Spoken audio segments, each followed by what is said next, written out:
பாருங்க, 20ஆம் நூற்றாண்டின் மிகப்பெரிய கணித மேதைகள்ல ஒருத்தர் ஜி.ஹெச். ஹார்டி இப்படி சொல்றாரு. அவருக்கு சமமான ஒருத்தரை நான் ஏன் வாழ்க்கையில சந்திச்சதே இல்ல. இந்த ஒரு வரி போதும், நாம இன்னைக்கு யாருடைய கதைய பத்தி ஆழமா தெரிஞ்சுக்க போறோம்னு புரிஞ்சுக்க. ராமானுஜன், அந்த பேருக்கு பின்னாடி இருக்கிற பிரம்மாண்டம் ரொம்ப பெருசு. அப்படியெல்லாம் பாராட்டப்பட்ட அந்த மனிதர் யாரு? அவர் எங்கிருந்து வந்தாரு? தென்னிந்தியாவுல எந்த ஒரு முறையான கணித பயிற்சியும் இல்லாம ஒரு சாதாரண கிளார்க்கா வேலை பார்த்த ஒருத்தர் எப்படி ஒட்டுமொத்த கணித உலகத்தோட அடித்தளத்தையே ஆட்டி பார்த்தாரு? இது எப்படி சாத்தியம்? வாங்க இந்த நம்ப முடியாத புதிருக்கு விடைய தேடி போவோம். ராமானுஜனோட கதை அது அவருடைய சின்ன வயசுலேருந்தே ஆரம்பிக்குது. முரண்பாடுகள் நிறைஞ்ச ஒரு வாழ்க்கை. முடிவிலேயே அறிந்த சிறுவன்னு சொல்றாங்களே, அப்படிப்பட்ட ஒரு மனசுக்குள்ள என்னதான் ஓடிட்டு இருந்துச்சுன்னு கொஞ்சம் எட்டி பாப்போமா? சரி, இத கேளுங்க. காலேஜ்ல ஃபெயில், பரீட்சையில ஃபெயில், கிடைச்ச ஸ்காலர்ஷிப்பும் போச்சு. இப்படி தொடர்ச்சியா தோல்விகளை மட்டுமே சந்திச்ச ஒருத்தர் எப்படிங்க ஒரு மாபெரும் கணித மேதையா உருவாக முடியும்? இதுதான் ராமானுஜன் வாழ்க்கையோட முதல் ஆச்சரியம், முதல் புதிர். ஆனா அதே சமயம் அவரோட ஸ்கூல் ஹெட்மாஸ்டர் என்ன சொல்றாரு தெரியுமா? சாத்தியம்னா அதிகபட்ச மார்க்கை விட அதிகமா மார்க் போட தகுதியான மாணவன் இவன் அப்படின்னு சொல்றாரு. பாத்தீங்களா, ஒரு பக்கம் படுதோல்வி, இன்னொரு பக்கம் உச்சக்கட்ட பாராட்டு. இந்த ரெண்டுக்கும் நடுவுல தான் உண்மையான ராமானுஜன் யாருங்கிற ரகசியம் ஒளிஞ்சிருக்கு. அவருடைய வாழ்க்கையில எல்லாத்தையும் மாத்துனது இந்த ஒரு புத்தகம்தான். ஜி.எஸ். கார் எழுதின ஒரு புத்தகம். இதுல என்ன ஸ்பெஷல்னா, ஆயிரக்கணக்கான ஃபார்முலா, தியோரம்ஸ் இருக்கும். ஆனா அது எப்படி வந்ததுன்னு ஒரு சின்ன விளக்கம் கூட இருக்காது. வெறும் முடிவுகள் மட்டும்தான். இப்படி ஒரு புத்தகம் எப்படி ஒருத்தரோட கணித பயணத்துக்கே தீப்பொறியா இருக்க முடியும்? உண்மையிலேயே ஆச்சரியம்தான். படிப்புக்கான எல்லா கதவுகளும் மூடினதுக்கு அப்புறம் ராமானுஜனோட வாழ்க்கை ஒரு தனிமையான பாதையில பயணிக்க ஆரம்பிச்சது. அங்கீகாரத்துக்காக அவர் ரொம்பவே போராடினாரு.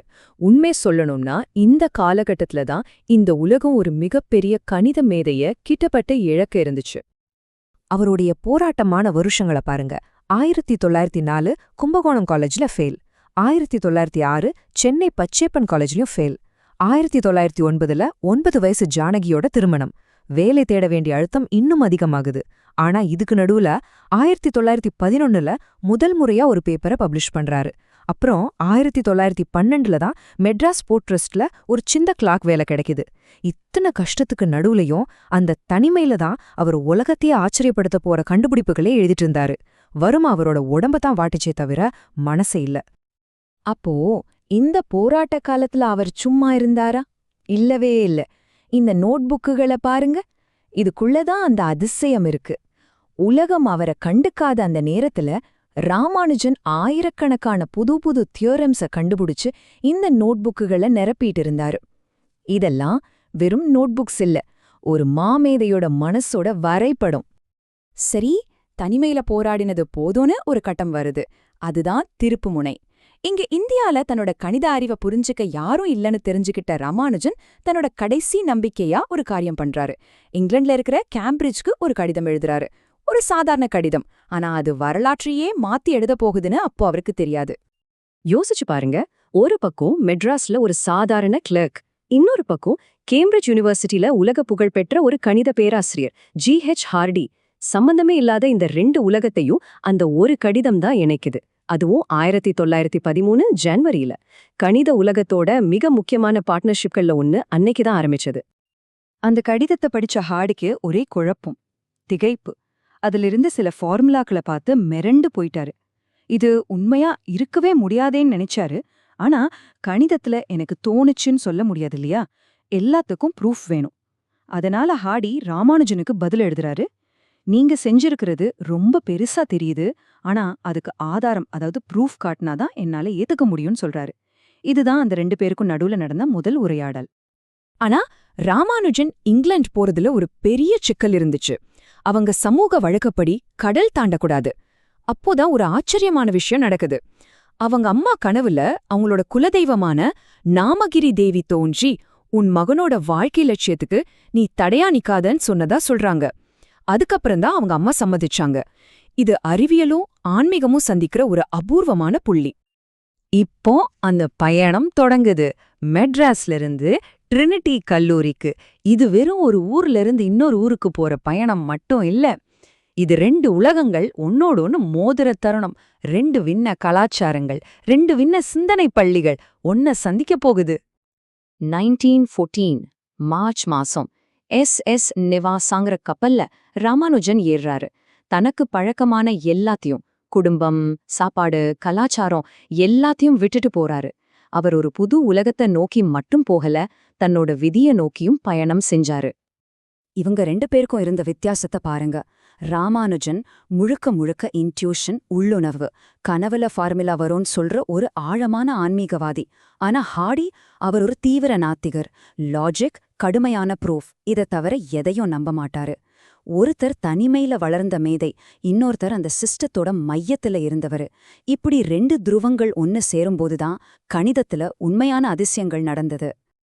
ஆனா இங்கிலாந்து வாழ்க்கை அவருக்கு பூப்படுக்கையா இல்ல. அங்க அவருக்கு நிறைய சவால்கள்.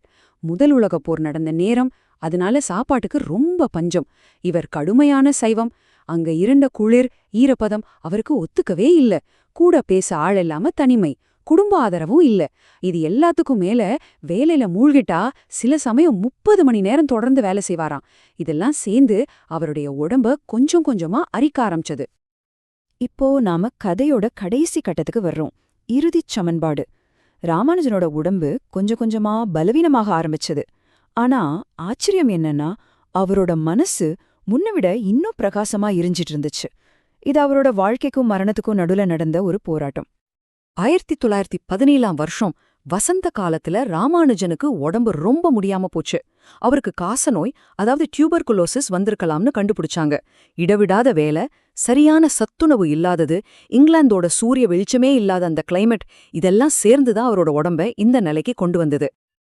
ஆனா உடம்பு முடியாம படுத்த படுக்கையா இருந்தப்ப கூட அவரோட மூளை சும்மா இல்ல. அப்பதான் ஹார்டியோட சேர்ந்து பகிர்வு சார்பு, அதாவது பார்ட்டிஷன் ஃபங்க்ஷன்ங்கிற ஒரு விஷயத்துல வேலை செஞ்சாரு. எளிமையா சொல்லணும்னா, ஒரு எண்ணை எத்தனை விதமா கூட்டல் கணக்கா பிரிக்கலான்னு சொல்றது. இது கணிதத்துல ஒரு மிகப்பெரிய சாதனை. உடம்பு சரியில்லாதப்ப கூட அவரோட மனசு எவ்ளோ வலிமையா இருந்திருக்குன்னு பாருங்க. ஆமாங்க, அவரோட உடம்பு தான் அவரை கைவிட்டுச்சே தவிர அவரோட மனசு கடைசி வரைக்கும் அவரை கைவிடல. அது கடைசி நிமிஷம் வரைக்கும் பிரகாசமா தான் இருந்துச்சு. இந்த நம்பரை பாருங்க, 1729. இது ஒரு சாதாரண நம்பர் இல்ல. ஒரு தடவை ஹார்டி ஆஸ்பத்திரியில இருந்த ராமானுஜனை பார்க்க ஒரு டாக்ஸில வராரு. வந்துட்டு, நான் வந்த வண்டி நம்பர் 1729 ரொம்ப போர் அடிக்கிற நம்பர்னு சொல்றாரு. அதுக்கு படுத்த படுக்கையா இருந்த ராமானுஜன் உடனே சொன்ன பதில், இல்ல அது ரொம்ப சுவாரஸ்யமான நம்பர்.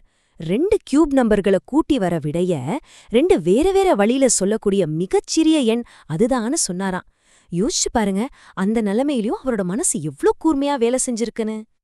ராமானுஜனோட கதை நம்ம மனசுல சில ஆழமான கேள்விகளை விட்டுட்டு போகுது. நிஜமாவே மேதவைனா என்ன? அது எங்க இருந்து வருது? ஒரு திறமைய சரியான நேரத்துல நாம குருத்திக்காம அதை வளர்த்து விடாம விட்டுட்டா நாம எதையெல்லாம் இழக்கிறோம்? ராமானுஜனோட வாழ்க்கை வானத்துல திடீர்னு தோன்றி பிரகாசமா எரிஞ்சு ரொம்ப சீக்கிரமாவே மறைஞ்சு போன ஒரு நட்சத்திரம் மாதிரி. வெறும் 32 வருஷ வாழ்க்கையில அவரை விட்டுட்டு போன கணித புதையல் இன்னைக்கும் உலகத்துல இருக்கிற கணித மேதைகளுக்கு வழிகாட்டிட்டு இருக்கு. இவ்வளவு சின்ன வயசுல இவ்ளோ பெரிய விஷயங்களை சாதிச்ச ஒரு மேதையோட வாழ்க்கைய நமக்கு என்ன சொல்லிக் கொடுக்குது? அவரோட கதை எப்பவுமே முடியறதில்ல, அது தொடர்ந்துட்டே தான் இருக்கும்.